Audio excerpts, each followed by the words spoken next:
हम शुरू करते हैं वॉलंटियर।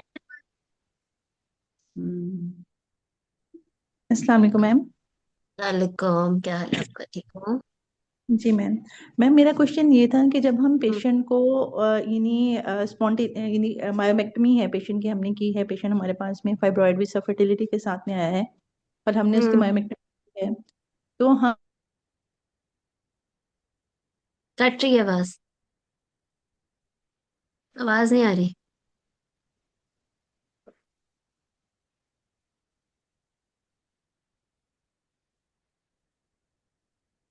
अच्छा चलो, क्वेश्चन हम फिर दोबारा ले लेंगे। कोई और किसी का क्वेश्चन?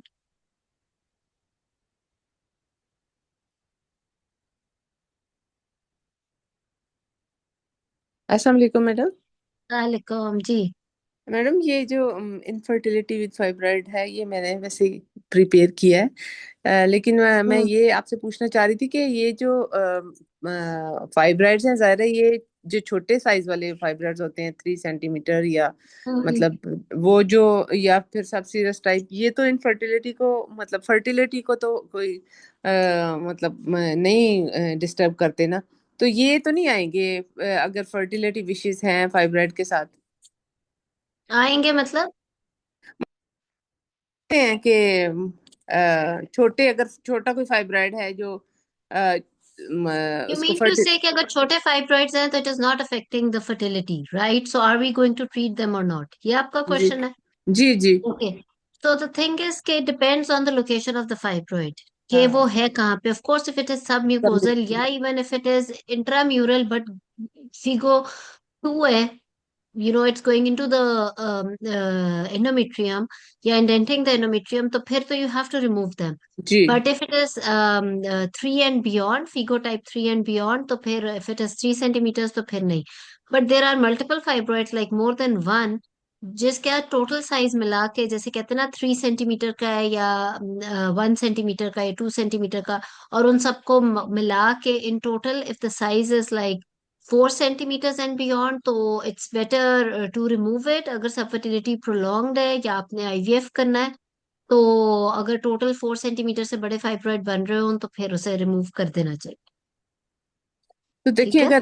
अगर नंबर ज्यादा हैं फाइब्रॉइड्स के तो फिर तो हमें ओपन मायोमेक्टमी ज्यादा सूट नहीं करेगी या फिर laparoscopic? Type of surgery definitely depends कि आपने रिकरेंस कितना कम से कम हो।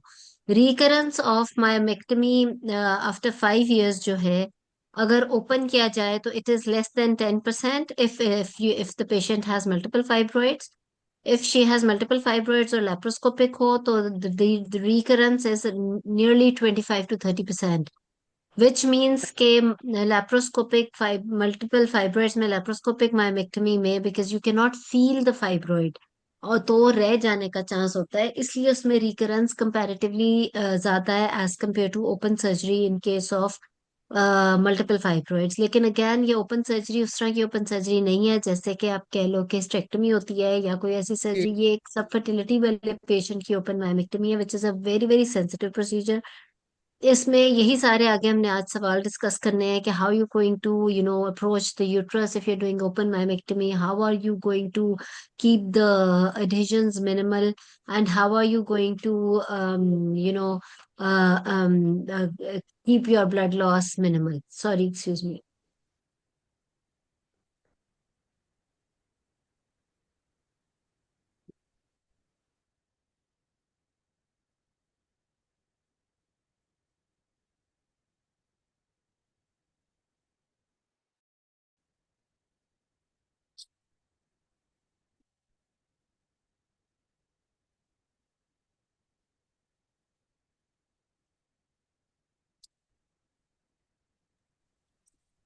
जी, sorry.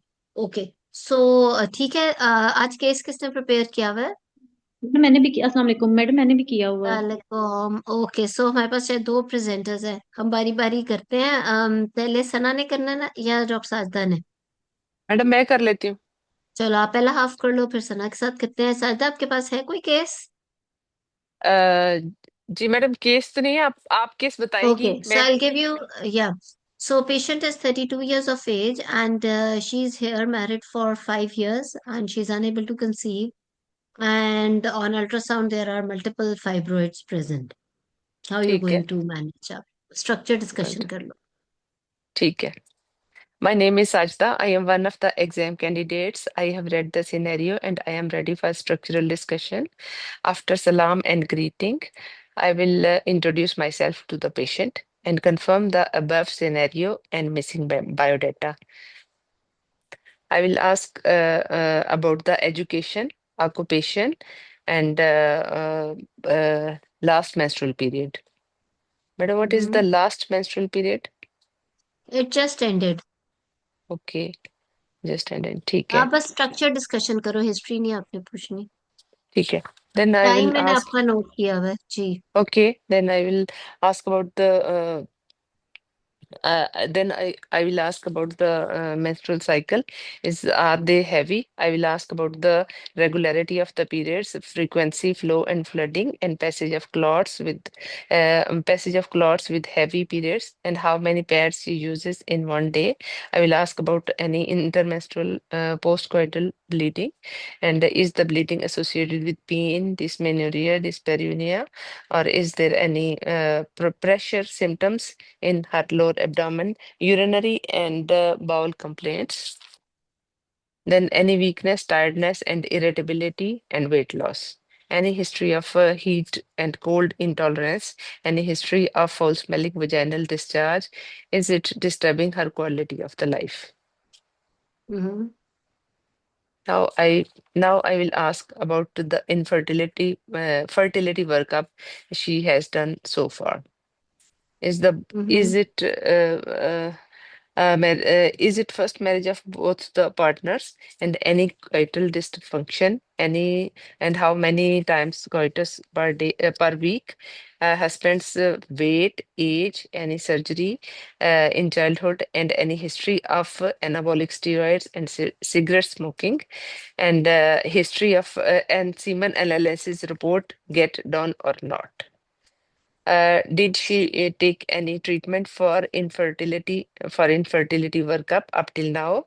Is there any past history of pap smear and contraception, history of blood pressure, diabetes, thyroid dysfunction in both partners, any history of infertility, and any history of cancer in both families, husband and her family, any history of myomectomy in past history of myomectomy in her and her family. Madam, I have complete my history. Hmm. Quickly examination भी कर लें, फिर आगे बात करते Okay, हैं. examination. Madam, I need her BMI, and I will ask BMI for height and weight. Then I will proceed with blood pressure, pulse, temperature, respiration, and I will look for pallor, cyanosis, jaundice, and leg edema. Then I will do abdominal examination, inspection, and palpation for size, height, mobility, consistency, tenderness, margins, surface, overlying skin, and whether lower limit is reachable or not. Then I will do per speculum examination for cervical status to rule out any local cause of bleeding and discharge. I will do bimanual examination for size, position, mobility, tenderness of any adnexal mass and forms is clear or not. And hmm. mass is movable with uterus or not. Hmm. Madam, ठीक है. I have complete my examination. Then I will do ठीक है. investigations. So overall अभी हम investigations पे भी बात करते हैं. I think overall it was not bad. आज मैं बहुत ज्यादा हिस्ट्री पे इसलिए बात नहीं करूंगी कि पिछली दो क्लासेस हम सब फर्टिलिटी पे कर चुके हैं. अगर आपका ये स्टाइल है, आई लाइक इट. आपने पहले शायद मैथ्स और फाइब्रॉइड को लेके चले हो, and then you ask for the fertility workup. और वो सारा ठीक है, ये स्टाइल भी ठीक है. पिछली दो क्लासेस में वो मेरे ख्याल है अपलोड भी हो गई हुई है. एक शायद अपलोड नहीं हुई, वो मैं आज कर दूंगी अपलोड. तो वो क्लासेस में भी आप को हिस्ट्री का दोबारा से एक पैटर्न पता लग जाएगा. उस तरह भी कर ठीक. सकते हो.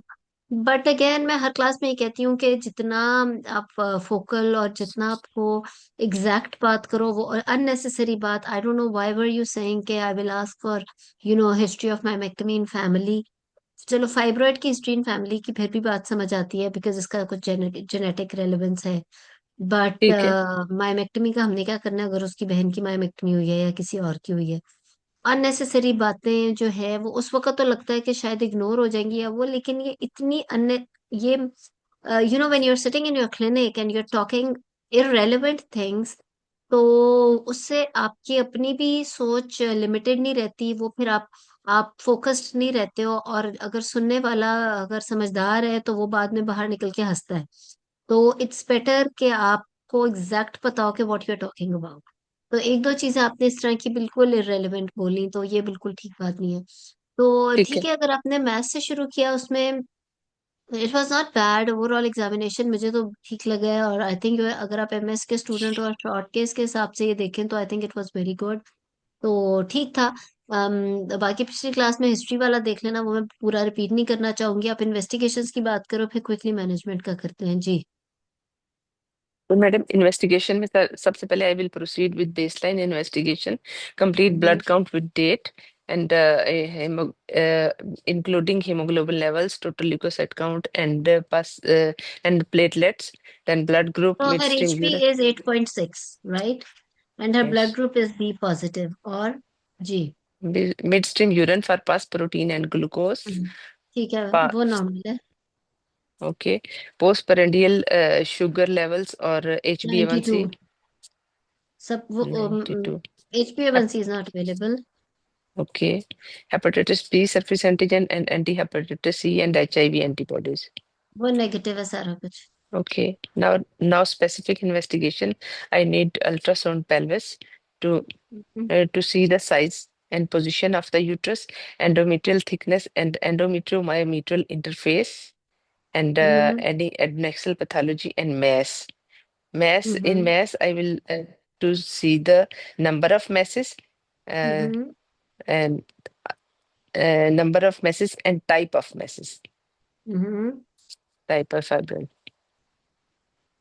सो Then आप इसको थोड़ा और अच्छी तरह बोलो। अल्ट्रासाउंड में तो सोचने की भी जरूरत नहीं होनी चाहिए, और मैं इसलिए आप अच्छा बोल रहे हो। आई जस्ट वांट कि इसको और इम्प्रूव कैसे किया जाए, ताकि जी इंशाल्लाह 70% वाली बात हो। तो उसमें फिर आप इस तरीके से बोलोगे कि उसी तरह आप एंडोमेट्रियम से शुरू कर सकते हो। Endometrial thickness, regularity, blood flow, endometrial myometrial interface, any pathology in the myometrium, if there is any mass in the uterus, the origin, type of Figo classification of the fibroid, if it is affecting the endometrium or not, Sironja of the uterus. और फिर उसके बाद आप कर सकते हो adnexal pathology, और and also the origin of the mass. अभी हमें नहीं कंफर्म कि वो फाइब्रॉइड है या नहीं है, क्योंकि स्कैन तो चलो पेशेंट ने तो बोल दिया, बट एग्जामिनेशन पे आपको ज्यादा लग रहा है, इसलिए आपने इतना डिटेल में टाइप ऑफ फिगो क्लासिफिकेशन और वो बोल दी एग्जामिनेशन में, बट एडिनेक्सा को भी नहीं भूलना। तो इसलिए आपने ये भी बोल देना है कि एडिनेक्सल पैथोलॉजी, और if it is arising from the adnexa और नॉट। और फिर आप फिंगर्स पे कमेंट करोगे और वो सारा कुछ। तो इस तरीके से, एंड ऑफ कोर्स जैसे शुरू में आपने यूट्रस का भी बोला, साइज ऑफ यूट्रस एंटीवर्टेड है या रिट्रोवर्टेड है, और मोबाइल है कि नहीं, और साथ में टेंडरनेस।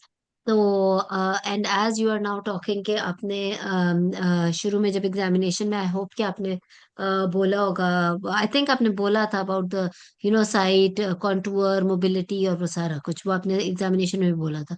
तो जी। इन अल्ट्रासाउंड में आपने इस तरीके से आगे बोले। आगे madam, I would like to do the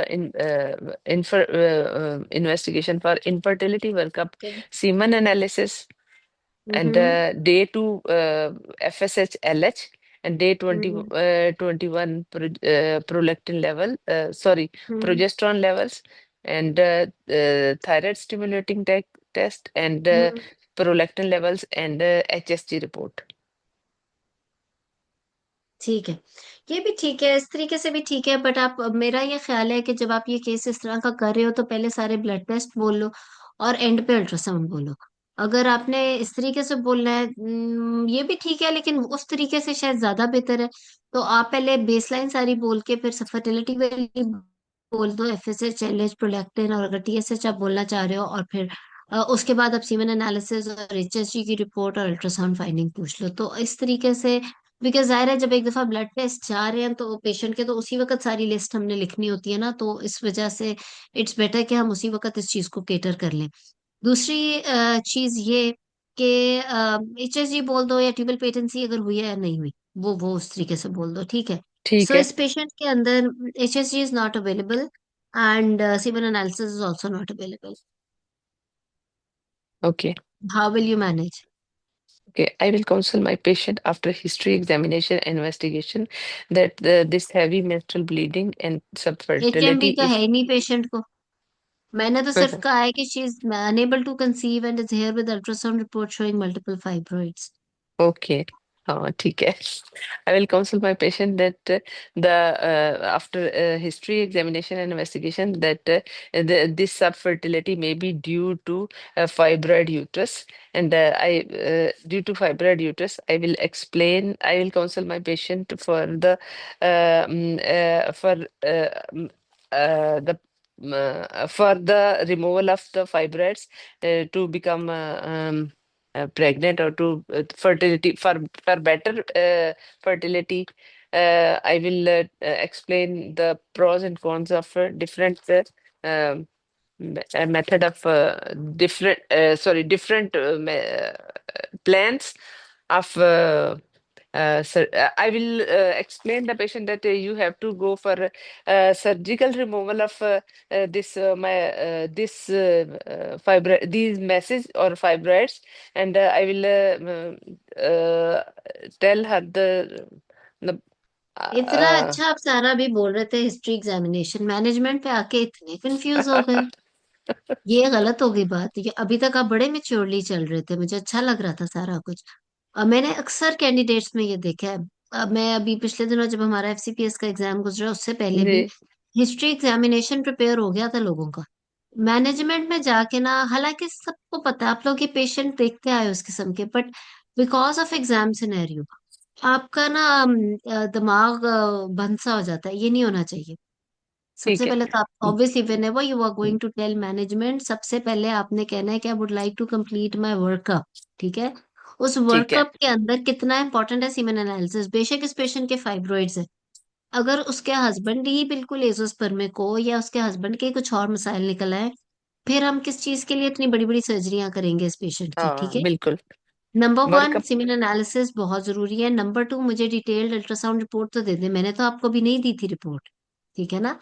तो दूसरी चीज ये कि अल्ट्रासाउंड की रिपोर्ट बहुत इंपॉर्टेंट है, ऑफ कोर्स बाकी का वर्कअप भी, कि उसके वो सारा कुछ एक आपने HbA1c मांगा था, उसकी जरूरत नहीं थी अगर आपने ब्लड शुगर रैंडम मांग ली थी।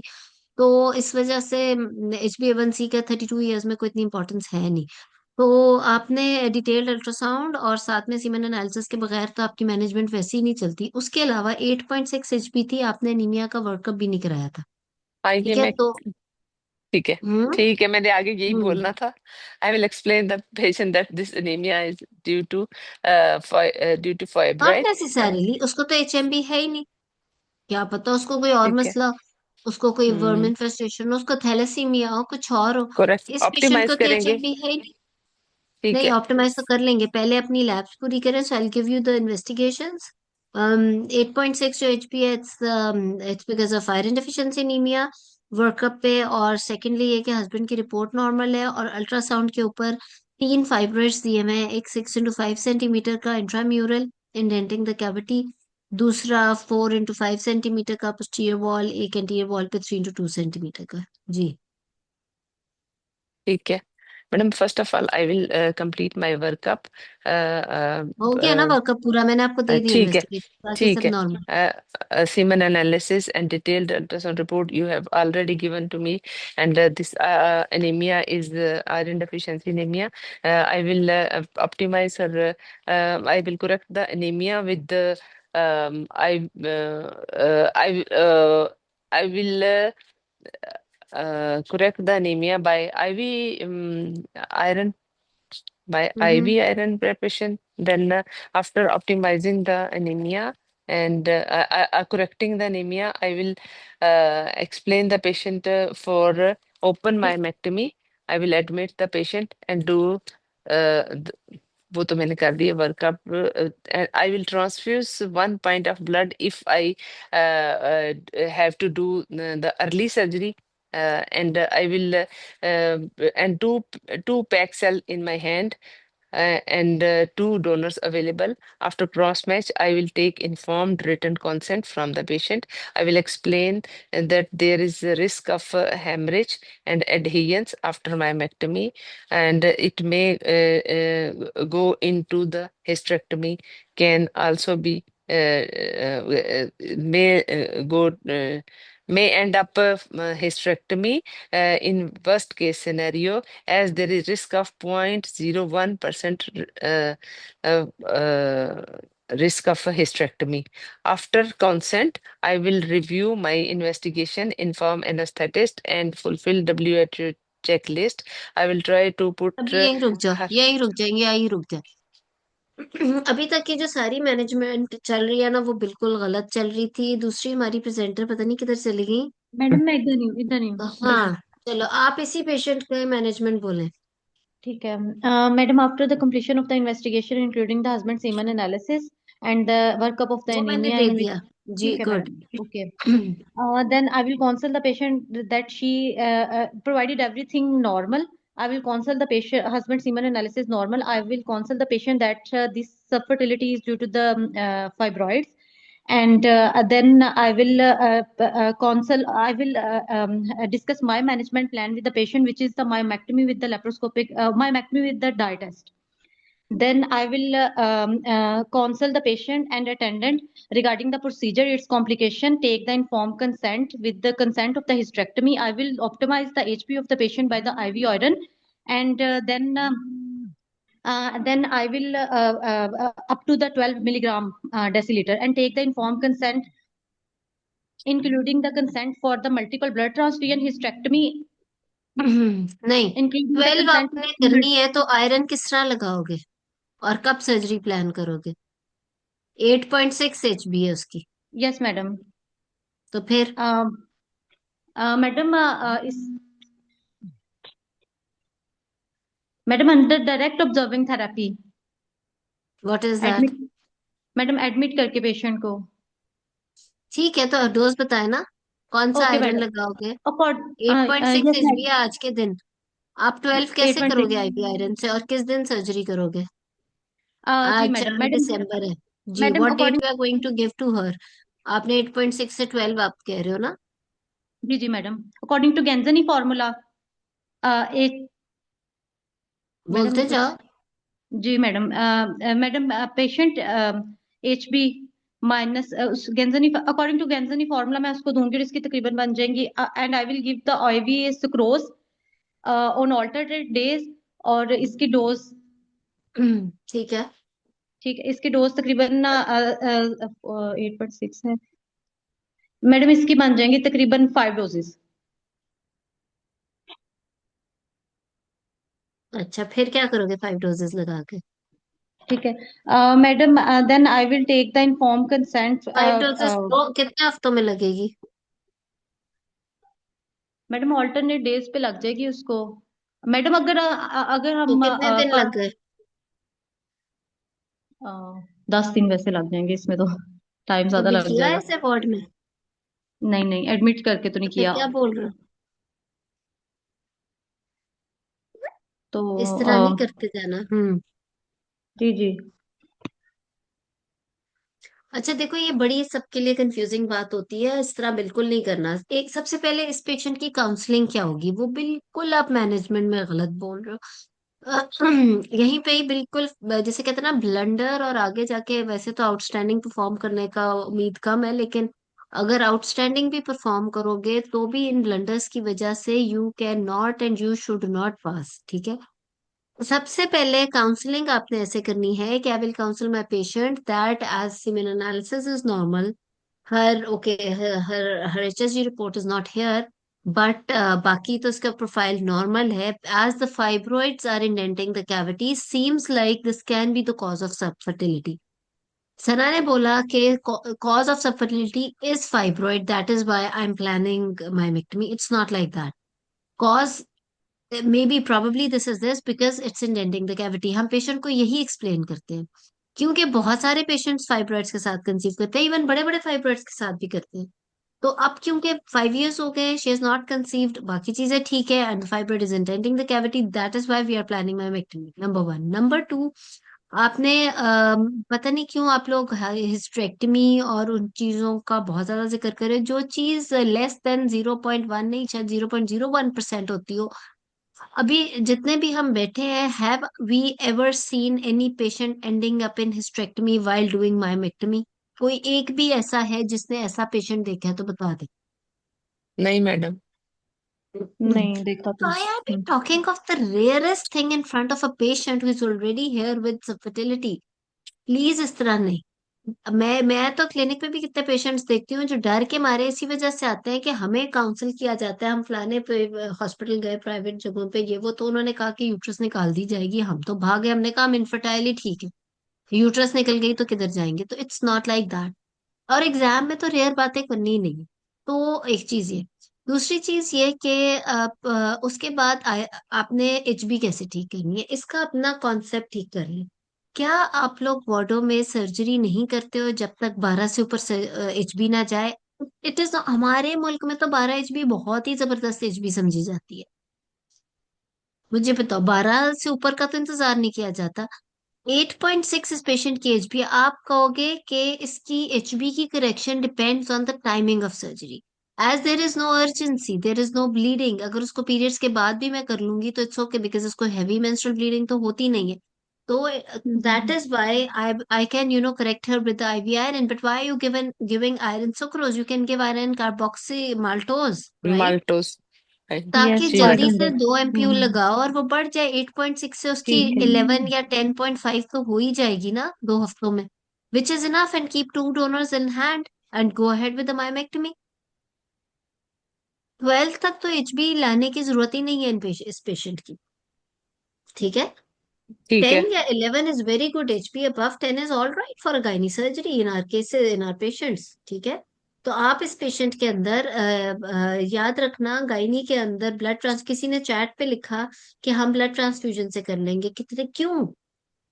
ब्लड ट्रांसफ्यूजन तो वैसे ही आपको अवॉइड करना है। दूसरा ये कि हाँ, ब्लड अगर तो उस पेशेंट के पीरियड्स करीब होते और उसे हैवी मेंस्ट्रुअल ब्लीडिंग होती है और आपने सर्जरी करनी है बिफोर पीरियड्स, क्योंकि ऐसा ना हो कि भी आप आयरन लगाओ और फिर बीच में पीरियड्स आए तो वही एचबी जो 8.6 थी वो 7 हुई पड़ी हो, तो फिर आप ब्लड ट्रांसफ्यूजन लगा के बिफोर पीरियड्स डेट उसकी सर्जरी प्लान कर लोगे। But this patient is not ठीक हैविंग एचबी।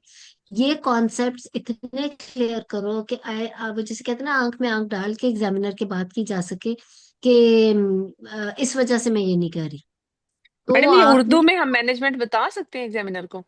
क्यों? Not at all. If it's structured discussion, if you're not talking to a candidate, why will you talk in Urdu? Your mode of examination is कभी English. कभी आप नहीं बोल कभी कभी सकते। फ्लुएंसी ना हो तो फिर बंदा इधर रह जाता है कि जो बात आपने कहनी नॉट होती। At all, not at all. अब आप उस लेवल पे बैठे हुए हो, you can not, you have to be very confident. Practice इस तरीके से करो, जब आपने किताबें, गाइडलाइंस, हर चीज इंग्लिश में पढ़ी है, जब आपके पास रेफरेंसेस आपने जब एग्जामिनर को बताने हैं वो इंग्लिश में बताने हैं, तो फिर there is no point, it looks very very unprofessional, right? Okay. Okay. तो इस तरीके से नहीं हो सकता। You have to be very confident in your speech, in your language as well. It's okay if you not fluent, it's okay अगर आप किसी और उसमें बोल रहे हो। इवन जो साइंटिफिक टर्मिनोलॉजीज हैं जैसे मिनार्की एंड मेंस्ट्रुअल साइकिल्स, ये उसका तो एक्सेंट और आपकी प्रोनाउंसिएशन भी ठीक होनी चाहिए, बिकॉज ये कोई ऑर्डिनरी एग्जाम तो है नहीं जो आप देने जा रहे हो। और उसको पास करने के बाद if you are expecting that you will be called a consultant, then तो फिर तो देयर इज नो पॉइंट कि आपकी फ्लुएंसी में प्रॉब्लम है। और सादा, जी। आपकी फ्लुएंसी में कोई प्रॉब्लम नहीं है। आपका first half of the viva was very mature and very good, मुझे बहुत अच्छा लग रहा था। बट सेकेंड हाफ में आके ना आप इस कदर कंफ्यूज है। और सना का भी अच्छा जाने लगा था, बट अनफॉर्चुनेटली वो मुझे समझ आ गई थी जब इन्होंने आईवी आयरन और जब इन्होंने HB12 बोली ना, वहीं पे पता चल गया कि anaemia correction in gynae patient, because anemia correction in gynae patient is different, anemia correction in obstetrical patient is different, right? So फिर उसके ठीक। बाद जी सना आगे बताएं, फिर क्या करेंगे?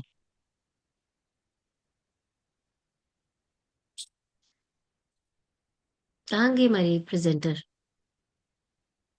सना शायद बोल रही थी अभी। साजदा आप आगे मैनेज कर लो। जी मैं मैडम मैं बोल रही थी।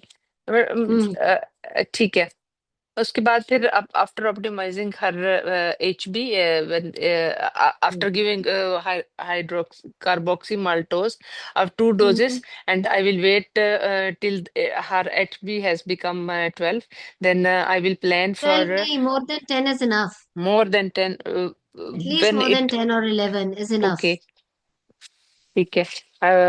I will plan for open myomectomy. हम्म ठीक है, I will देखते जाए. uh, two donors available after cross match. Then I will hmm madam वो फिर after consent I will review my investigation, inform anesthetist, and I will fulfill the WHO checklist. I will try to put ये नहीं मैं लिखूंगी. अच्छा, if HSG available, that I will It's do not available, मैंने बोला था. okay, okay. Okay, I will try to do it in operation theater. That I will do.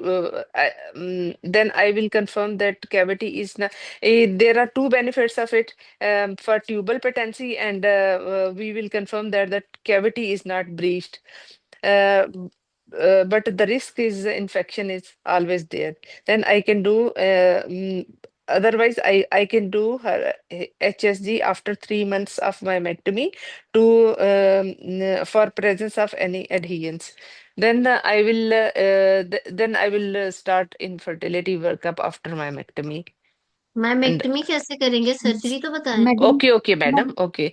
I will select a bony hood procedure for myomectomy. I will give after anesthesia and her position, dorsal position. I will clean and drape the patient. I will catheterize the patient. Examination under anesthesia. Then the incision of the myomectomy will depend upon the position of the fibroid and tubal patency test. I will do tubal patency test, and I will pack the gut with wet sponges, and I will do incision at the maximum bulge, then enucleation of the fibroid by dissecting between true and false capsule and delivering fibroid through myomectomy screw. I will I will बोनी सूट I'll procedure क्या है? हम्म, madam आपने ये शुरू वो में पहली ये स्टेटमेंट बोली थी. जी जी. वो इस तरह से है कि वो पोस्टीरियर मतलब इसको करने के लिए सारा बरी करने के लिए पोस्टीरियर वॉल को इंटीरियर के anteriorly fundal in if there is fibroid in fundal area तो हम वो प्रोसीजर यूज करते हैं उससे नहीं, असल में अच्छा, आप ना अपने पाँव पे खुद कुल्हाड़ी मारी जा रही हो. अच्छा ठीक है, मैं वो उसका नाम नहीं लूंगी. मैं बस नहीं यही है करूंगी क्या? कि मैडम पोस्टीरियर वॉल ये फाइब्रॉइड को कैसे निकालोगे? पोस्टीरियर वॉल फाइब्राइड का यही होता है कि हमने इंसिजन जो है ना इंटीरियरली दे के तो उसको एन्यूक्लिएट करके पोस्टीरियर वॉल को कैसे? इंटीरियरली So there करके. is a posterior wall fibroid. You are giving incision on the anterior wall of the uterus. Of course, you'll stay above the bladder. Bladder के तो ऊपर ही रहोगे ना. तो आपने mid of the body of the uterus पे incision दिया because there is a posterior wall fibroid. फिर फिर उस क्या खोल. हाँ. फाइब्राइड को जी फाइब्राइड को रिमूव करेंगे और उसके बाद कैसे उसकी. फाइब्रोइड तक पहुंचोगे कैसे? आपने कहा posterior wall पे fibroid है. You are नहीं giving madam incision on post the anterior wall. नहीं उसी मैक्सिमम जो होती है बल्ज उसके ऊपर ही हम इंसिजन Bulge देंगे, तो लेकिन posterior जब हम wall में. So the bulge is on the posterior wall and but फिर कहाँ incision दे रहे हो? तो बोल अगर ही बल्ज रही मैडम असल में पोस्टीरियर वॉल पे अगर ये होता है कि वो एडियंस के ज्यादा चांसेस होते हैं ना ठीक है, तो तो आपने हम. एंटीरियर वॉल पे दिया इंसिजन. फिर नहीं how will you reach the posterior wall fibroid? नहीं मैं एंटीरियर वॉल. नहीं मैं अपनी बात वापस ले रही हूँ, इंटीरियरली नहीं दूंगी वो मैक्सिमम बल्ज के ऊपर दे के और फाइब्राइड रिमूव करके तो तो उसकी आपने तो कहा जो पोस्टीरियर वॉल में रीजन्स बन जाएंगी. तो पोस्टीरियर वॉल को मैं उसको इंटीरियरली थोड़ा सा करके तो इंटीरियरली कैसे? उसके स्टिचेस कोशिश करूंगी कि फंडल मैडम उसको फ्लैप जैसे करके तो इंटीरियरली करते हैं वैसे. अच्छा फिर नॉट एट ऑल. बिल्कुल भी नहीं. कैसी बातें कर रहे हो? सबसे पहले तो इतनी अजीब बात बोनी सूट बोलने की जरूरत क्या? बोनी सूट नहीं होता. बोनी सूट ये हुआ करता था पहले कि when there was a posterior wall fibroid, पहले ये कॉन्सेप्ट था कि don't go through the posterior wall, instead give an anterior wall incision, right? open the uterine cavity, give incision to the posterior wall of the endometrium, open the endometrial cavity from the posterior wall again, and then go into the fibroid of the posterior wall, which is in the myometrium, so that the incision does not come on the exterior of the posterior wall of the uterus. बड़ा अजीब अच्छा। Procedure है, 2 दफा आपकी cavity खुल के आप पीछे जा रहे हो और हाँ फिर आप ये तो स्टिचिंग गलत कर है। रहे हो. So, but up because we have so many techniques, we have tennis ball, this baseball suturing technique, then we have the hyaluronic acid, etc., etc. तो स्पेशली देन अभी जो मैं आपको बताऊंगी शुरू से एंड तक सर्जरी करनी कैसे है, तो उसमें लेप्रोस्कोपी के साथ क्या रोल होगा, एक्सेट्रा एक्सेट्रा. तो उसके अंदर आप बोनीज हुड या going from the anterior wall to the posterior wall for the posterior wall fibroid, ये चीजें अब नहीं होती हैं. सो यू कैन गो ठीक है। Direct through the posterior wall, maximum bulge पे दो और वहां से निकाल के it's better to give the vertical incision on the posterior wall. Anterior wall पे you give the transverse incision, posterior wall पे vertical ठीक है। incision देके maximum bulge पे you remove the fibroid and hemostasis secure करते हो dead space को close करके, जी, and then figure of eight you do लगा के the तो baseball suturing, serosa remove tube. करते हैं एक्सेसिव टिश्यू को, और उसके बाद स्टिचेस इन लेयर करते हैं और ये बोलने की बेसबॉल जरूरत नहीं है, टेक्निक। देखो ओके ओके। जो बिल्कुल अननेसेसरी बातें नहीं बोलनी, आप अच्छी ठीक बातें है। आपकी रह जाती हैं बोलना. ठीक व्हाट है। Do you mean excessive tissue को रिमूव करेंगे, दिस इज नॉट नेसेसरी, ठीक है। राइट. जो ठीक। जो चीजें बिल्कुल इरेलेवेंट है वो नहीं बोलनी समटाइम्स, और maybe most of the times you prefer not to remove the excessive tissue. वो आपको कई दफा हेल्प देता है यूट्रस की वॉल की स्ट्रेंथ को मेंटेन करने के लिए. सो ठीक। कई चीजें आपने फजूल में नहीं बोलनी, क्योंकि उससे फिर आपकी अहम चीजें रह जाएंगी, राइट. तो ठीक है। इसलिए so what you do is that, okay, for this type of patient if you are proceeding with the surgery in operation theater, what I would like to do is to do the hysteroscopy first so that I can see that there's no submucosal fibroid or polyp there, because the factors which cause fibroid formation also cause polyp formation, hypoestrogenism जो होती है या genetic factor. So I would like to see through hysteroscopes that the mucosa is fine, यानी कि endometrium is all right. Ji And then ji. I would like to do the diagnostic laparoscopy in this type of patient. वो मुझे कैसे help करेगी, so that I know the anatomy exactly, the type of fibroid, FIGO classification, ठीक है, hysteroscopy से भी और laparoscopy से भी, and I can do the dye test also at this time, so that I can counsel my patient ठीक। about the patency or the present status of the tubes, and if needed बाद में फिर मैं उसको बाद में evaluate करूंगी. Then as I have taken consent for the open surgery, so that there is minimal recurrence and maximum removal of the fibroids, so then I will proceed with the mini laparotomy, not like the big one, lower transverse incision deke. After the cavity is opened, I will do the inspection. I would like to see all the fibroids, adnexa tubes again. And then I will give the vasopressin injection so that there is minimal bleeding during the surgery. Intramyometrial vasopressin दूंगी. और उसके बाद after that I will evaluate the fibroids and will do myomectomy, considering transverse incision at the maximum bulge for the anterior wall fibroid, and for the posterior wall fibroid a vertical incision at the longitude maximum bulge, vertical. and will remain in the plane of cleavage, and then will then secure the dead space or hemostasis, and close the serosa by the tennis ball or the baseball suturing technique. Or at the end, I would prefer spilling the hyaluronic acid injection intraperitoneal, so that there are no postoperative adhesions. तो इस तरीके से हम करेंगे. इसमें ये होगा ठीक। कि आपकी obviously meticulous surgical technique, less blood loss, इन सारी चीजों से डेफिनेटली पेशेंट की कई दफा ट्यूबिलिटी एडहेरेंस नहीं बनती। और during the procedure definitely I would like to see that the cavity is open और नॉट. ठीक ठीक है। है. तो इन सारी बातों में मैंने कुछ चीजें और भी आपसे एग्जामिनर पूछेंगे कि how will you reduce the blood loss, number 1. Number 2 ये कि how will you reduce the adhesions. उसमें how will you reduce the blood loss में क्या जवाब होगा, कौन बताएगा. एक तो मैंने टेक्निक बोल दी वेजोप्रेसिन वाली. Yes, ma'am. Preoperatively, GnRH very analogs good. for 6 months, and during the surgery, tranexamic acid, and I think, ma'am, Centosinon or Stimum भी use किया जाता है. I think so. पता No, नहीं, ma'am. If it is not recommended or you don't have a very good evidence or a guideline which is supporting it, तो फिर बेहतर है ना ही बात बोले. There is no point of giving sin because वो मैं कहते हैं 20 weeks pregnancy से पहले तो रिसेप्टर्स ही उस तरह से नहीं है, etc. There are मैडम मैं बताऊं? बहुत. मैम जी, तो बेहतर है ये बातें इंट्रामायोपिक ना जी बोले जो मैडम कंट्रोवर्शियल है. जी मैडम मैं एक मिनट अभी आपसे सुनते हैं साजदा, पहले बख्तावर पूरा कर ले जवाब. जी. मैम इंट्रामायोमेट्रल वेजोप्रेशन उससे भी जो है ब्लड लॉस कम हो जाती है, और सर्वाइकल जो है टार्निकोट यूज किया जाता है. सर्वाइकल या और यूट्राइन? मैम सर्वाइको स्टमक जंक्शन हाँ, पे, बिल्कुल. सर्वाइको So stomach that the junction पे. uterine vessels are held up, right? Ma'am uterine ligation भी यूज की जाती है मैम, उसमें जो है टू रिड्यूस द नहीं, ब्लड वो लॉस. सिर्फ आप क्लैंप लगा दो, बोनीस क्लैंप होता है जिससे यूट्राइन आर्टरी पकड़ ले, या वो टोनिके लगा देते हैं ताकि यूट्राइन आर्टरी थोड़ी देर के लिए बंद हो जाए. Yes ma'am. बट ये फ्रैंकली अगर आप सिर्फ वेसोप्रेसिन ही ट्राई करो, इंट्रामायोमेट्रियल 20 यूनिट्स का एक एम्प्यूल होता है. You dilute it in 200 cc normal saline and then give it intramyometrial. तो जबरदस्त किस्म का हो जाता है काम. ठीक है.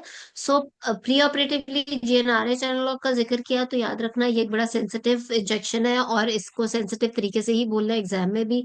और पेशेंट के लिए बहुत सेंसिटिव बात होती है कि उसे जीएनआरएच लग रहा है, स्पेशली कंसिडरिंग एक तो इतना महंगा हो चुका हुआ है, दूसरा ये कि उसके इतने साइड इफेक्ट्स, तीसरा ये कि पेशेंट को भी पता हो कि it is not forever, there has to be limit to it because of a very bad side effects. And patients काफी सिलेक्टिव पेशेंट्स को दिया जाता है. तो अनफॉर्चुनेटली जैसे कि गायनी के अंदर बहुत सारे सर्जन्स ने टांग अड़ा ली हुई है, तो सर्जन्स को अब आजकल ये नाम पता चल गया GnRH analogues. And I have seen patients in my clinic जिनको सर्जन्स ने नॉन स्टॉप जीएनआरएच एनालॉग्स भी देने शुरू किए हुए हैं अनफॉर्चुनेटली, और उससे फिर जो हाल हुआ हुआ होता है उनका. और तो इसलिए हमने पेशेंट को भी बताना है कि this is not a solution for fibroid, number one. Number to ये कि इट्स ओनली अ टेम्पररी, इससे अगर साइज कम भी होगा तो टेम्परेरीली होगा. तीसरा ये कि ब्लड लॉस इंट्रामेट्रियल कम तो होगा intraoperative, but at the same time plane of cleavage बहुत ज्यादा खराब हो जाएगा, जिससे कि यूट्रस की वॉल, मायोमेट्रियल वॉल भी डैमेज होगी during surgery, because plane of cleavage अच्छा नहीं मिला होगा. तो और तीसरा of course the side effects associated with it. तो इसलिए जीएनआरएच चैनल एग्जाम में भी बोलते हुए ये सारी बातें जरूर बोलिए. ठीक है, गुड. ठीक है and madam. How will you reduce the region? Madam जी एक तो साजदा. मेटिकुलस ये मैडम पहले मैं एक ये वाली बात पूछ लूं कि आईवी सिंटोसिनान वजाइनल मीजोप्रोस्टोल ट्रांजामीन और वजाइनल जेल जो हम यूज करते हैं, वो क्या हमें वो हम बता सकते हैं इसमें? वजाइनल जेल क्या है? ये प्रोस्टाग्लैंडिन F2 जो होती है कोई इस तरह नहीं, की? बोलना नहीं है ये अच्छा चीजें, ठीक है. नहीं बोल. I don't think so. I don't find any very authentic evidence. अगर हो तो मुझे बेशक लिंक शेयर करें ग्रुप के अंदर, या मुझे ठीक. भी भेज दें. उसकी वजह ये है कि अगर तो अच्छा एविडेंस आपके पास है तो सिंटोसिनॉन या मीसोप्रोस्टोल या आई डोंट नो F2 अल्फा का तो इंजेक्शन होता है, जेल तो मैंने कभी नहीं सुनी. तो जेल तो सिर्फ प्रोस्टाग्लैंडिन E2 जेल है. तो ये आप ठीक है. जरूर शेयर करो, क्योंकि इसका my during my myomectomy complete less blood loss से मैंने तो नहीं, मुझे नहीं ठीक है. पता इसका कोई रिलेशन. ठीक है मैडम, आपने पूछा कि हाउ टू प्रिवेंट एडियंस, तो उसके लिए मैं बताना चाह रही हूँ कि एक तो जरूर. मेटिकुलस आपने सर्जिकल टेक्निक्स यूज करनी है, और हेमोस्टेसिस सिक्योर करना है, गुड हेमोस्टेसिस, और keep incision in anterior wall, और instillation of hyaluronic acid before closing very cavity, good. And post operative antibiotics. Doctor साहब you are very good. Please अपने confidence रखें. आपका आपका बड़ा जबरदस्त हो जाना वाइवा. बीच में बस कंफ्यूज होके इधर उधर नहीं करना शुरू करना. Your this answer was so beautiful. So the thing is कि आपको जब आता है तो आप बिल्कुल कंप्लीट जवाब देती हैं, जैसे आपने वाकई बहुत प्रैक्टिस की हुई है. कंफ्यूज हो जाए तो आप ब्लैंक हो जाते हो. मतलब योर स्पीच हाँ, was very good, your history में आपकी क्लैरिटी बहुत है हर चीज में, मेरी मेच्योर स्पीच अप्रोच स्लाइड है होनी शुरू हो जाती है. माशाल्लाह. बट मैनेजमेंट में आके आप तो बिल्कुल वो लगा ही नहीं कि वो आप हो.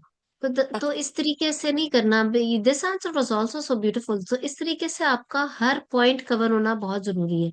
आज मैंने बड़े क्विकली आपको ये मैनेजमेंट बताई है कि ये बहुत इंपॉर्टेंट है. मैं तो कहती हूँ एग्जाम तो चलो है ही, लेकिन पूरी जिंदगी whenever you are standing in operation theatre, how what are you going to do is very very important in ये बहुत सेंसिटिव पेशेंट्स होते हैं जिन्होंने सब फर्टिलिटी वाले हो, और जिनकी माइमेक्टमी हो ही सिर्फ इसलिए रही है क्योंकि उन्होंने बच्चा पैदा करना है, वरना we know that it's not cancerous, we know it's, you know, it can be left inside if it's asymptomatic.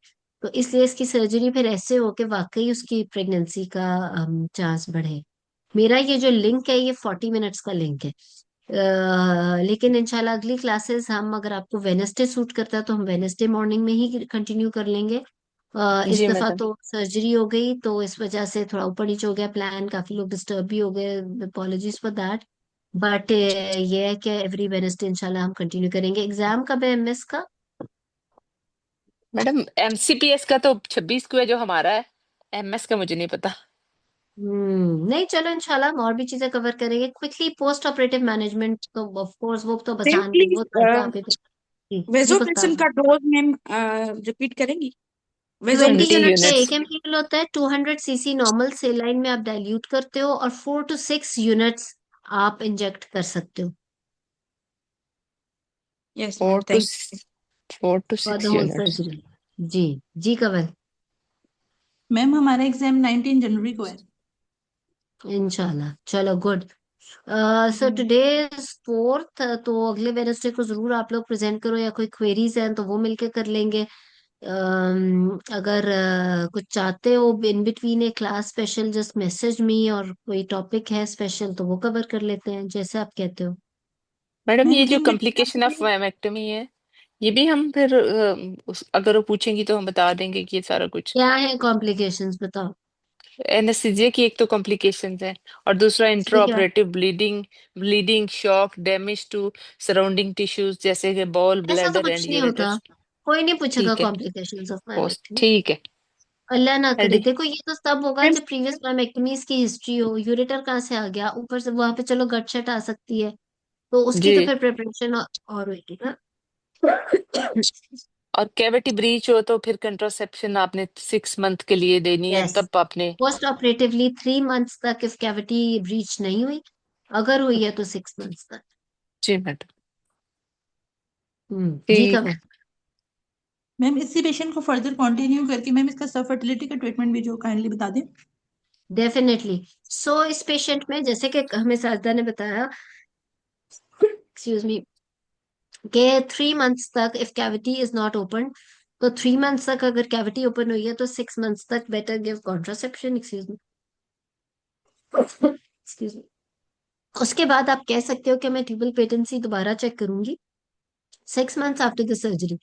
अगर आप मेरे से पूछो तो मैं तो ये कहूंगी कि ड्यूरिंग माइमेक्टमी पेशेंट की ट्यूब्स पेटेंट थी।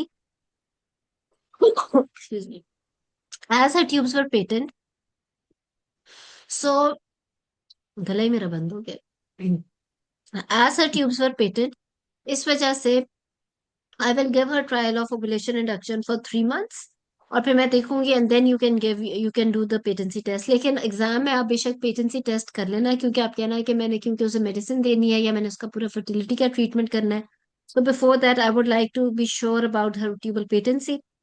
बेशक एचएसजी से कर लो, बेशक डायग्नोस्टिक लेप्रोस्कोपी प्लान करनी है उस तरह से कर लो। So I would like to confirm the tubal patency. The tubes are patent. Exam में अपने हर चीज अच्छी अच्छी बोलते जाना है। So the tubes are patent. I will give her ovulation induction with clomiphene citrate 50 mg, 100 mg and 150 mg for first 3 months, and will follow her for the size of the follicle or in terms of pregnancy.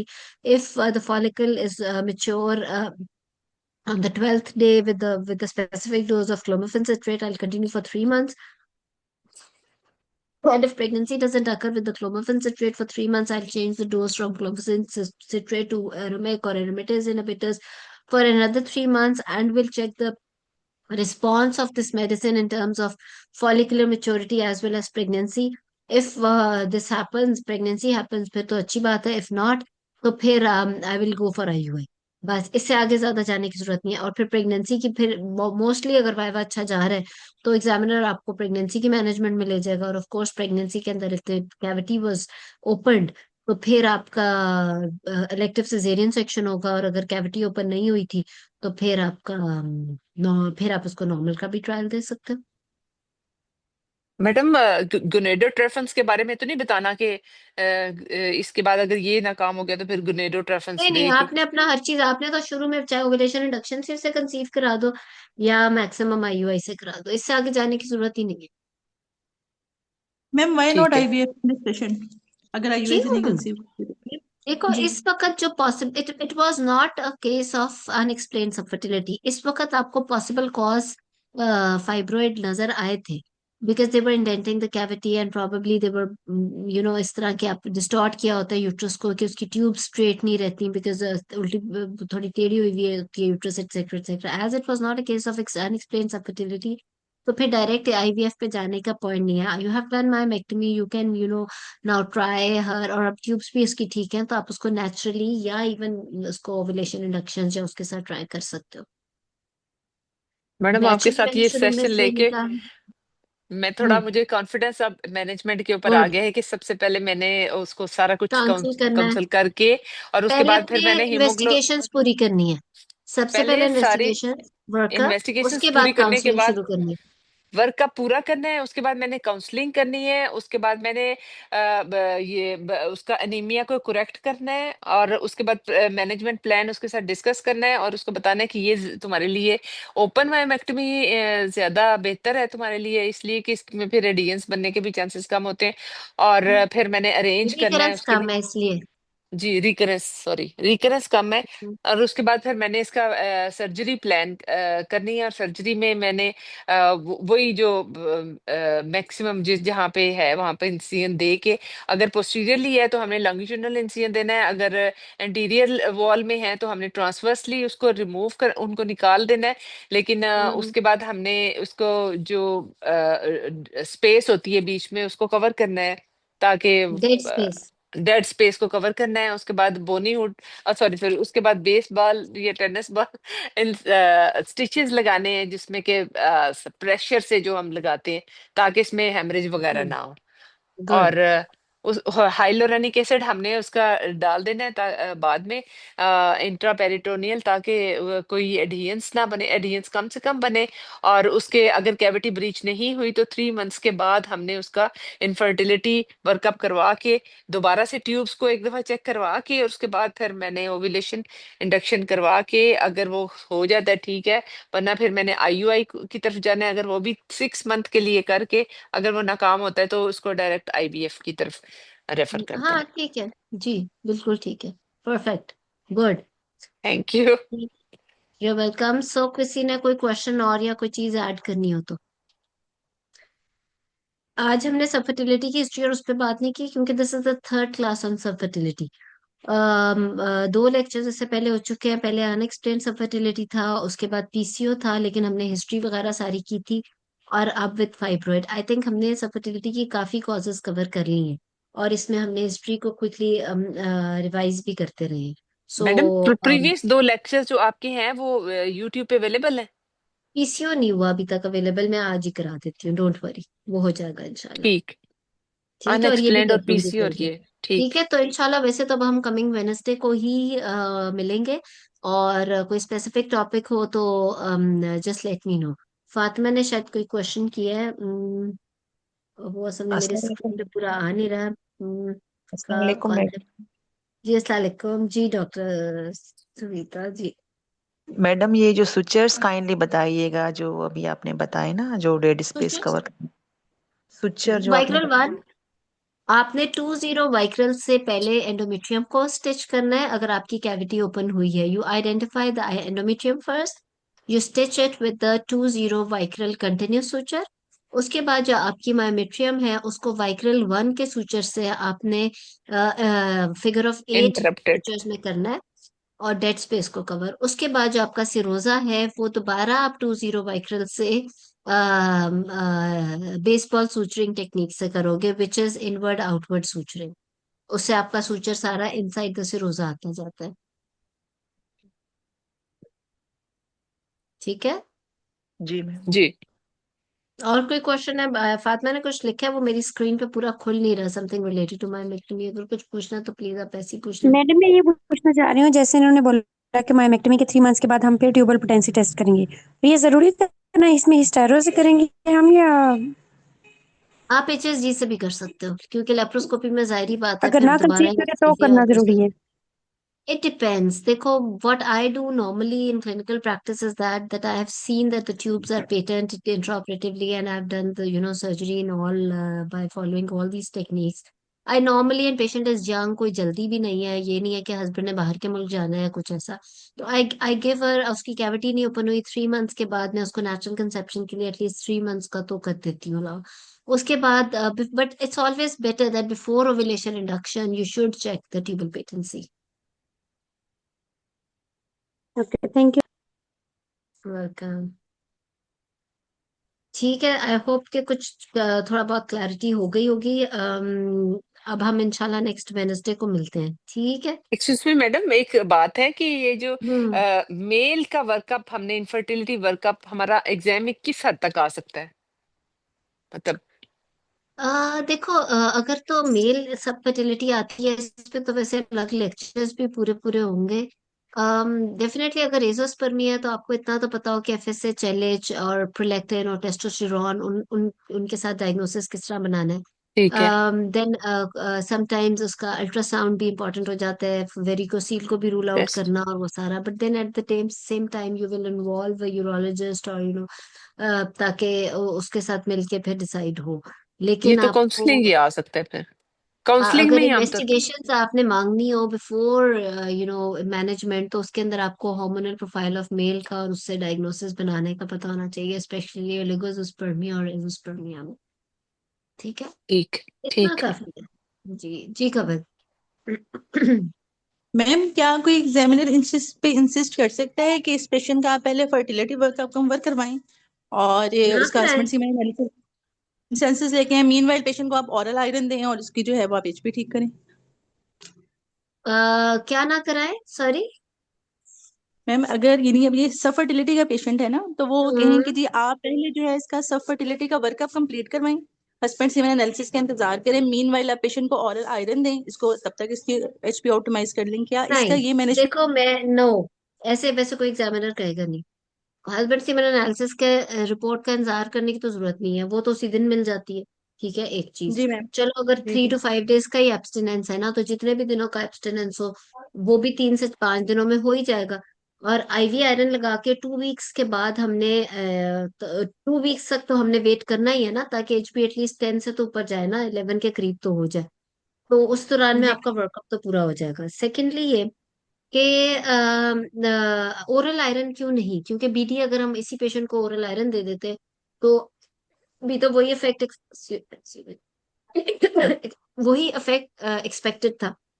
ये अच्छा सवाल है। जी इस patient में मैंने जी ma'am. Oral iron का इसलिए नहीं आपको प्रेफरेंस दी थी, क्योंकि व्हाट इफ के 2 weeks के बाद वो ना बड़ा होता, या फिर वो उल्टा और कम हो गया होता, और फिर आपको मजीद 2 weeks IV आयरन देके इंतजार करना पड़ता। तो एक पेशेंट जो कि सब फर्टिलिटी का ट्रीटमेंट के लिए आई गई है, उसको आप महीनों डिले में लगा दिया है कि आपका यही नहीं फैसला हो सक रहा कि अब HB का क्या करना है।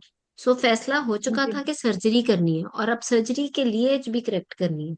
इतना टाइम जरूर है कि हम IV आयरन देकर करेक्ट करें, ब्लड फॉरन लगाने की जरूरत नहीं है, लेकिन इतना भी टाइम नहीं है कि हम उसको हिट एंड ट्रायल पे लगा छोड़े।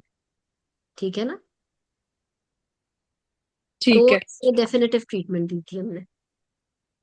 अगर इस पेशेंट का हमने फर्टिलिटी वर्कअप जो है वो करवाना है, तो मैम फिर वो इसकी माइमेक्टमी के बाद ही करवाना है, पहले नहीं करवाना, मतलब LH क्यों? FSH वगैरह? कहाँ क्यों से नहीं जब कराना, गिनेकोलॉजी। पहले कराना है। फाइब्राइड? ऐसा क्यों जी कह मैम। रहे हो? ये अभी तो पूरे जी लेक्चर में बात हो चुकी। आपने जब जी इन्वेस्टिगेशन मांगी तो आपने साथ फर्टिलिटी वर्कअप मांगा। Myomectomy is the last thing you are doing in a patient, because myomectomy में ना उसे हैवी ब्लीडिंग है, ना उसको कुछ और है, ना ये कैंसर बनना है, ना कुछ और। तो माइमेक्टमी तो हम कर इसलिए रहे थे क्योंकि उसके हस्बैंड की रिपोर्ट भी ठीक थी, उसका अपना भी सब कुछ ठीक था, और fibroid seem to be the cause of subfertility, right?